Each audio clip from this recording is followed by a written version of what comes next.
من فترة كنت حاسس إني بذاكر كتير بس مش راضي عن مستوايا.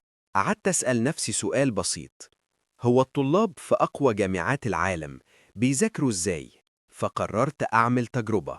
قلت هجرب أذاكر بطريقة طالب في جامعة ستانفورد لمدة 14 يوم من غير ما أغير حاجة في المواد ولا الوقت.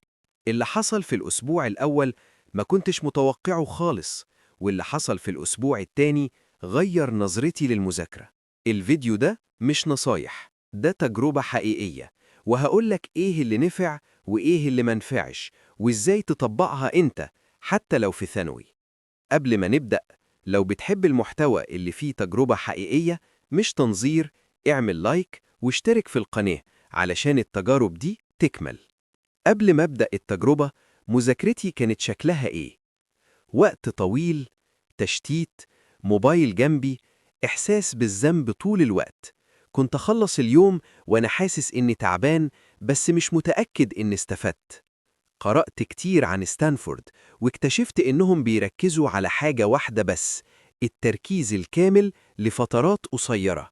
فقلت تمام، خليني ألتزم بالقواعد دي 14 يوم مهما حصل. قواعد طريقة طالب ستانفورد: أول قاعدة، وقت قصير وواضح. مفيش حاجة اسمها هقعد أذاكر لما أفضى، 45 دقيقة وبس. تاني قاعدة، مفيش موبايل. الموبايل كان في أوضة تانية، مش سايلنت، مش جنبي، بعيد.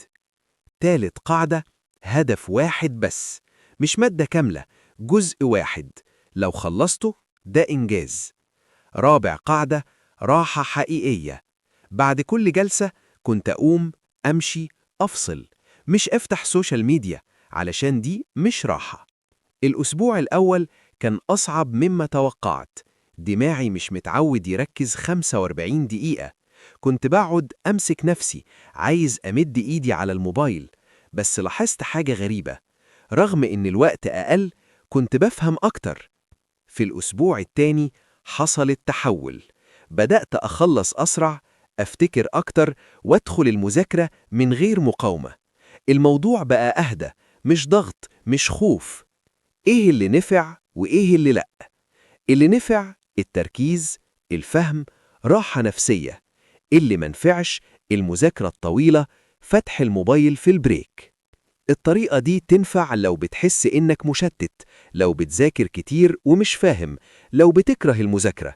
وما تنفعش لو أنت مستني المزاج. أنا مش بقولك دي الطريقة السحرية، بس بقولك دي طريقة خلتني أحترم وقتي واهدى. لو حابب أجرب طريقة جامعة تانية وأعمل تجربة جديدة، اكتب لي في الكومنت. وما تنساش تشترك علشان التجربة الجاية ممكن تغير لك حاجة.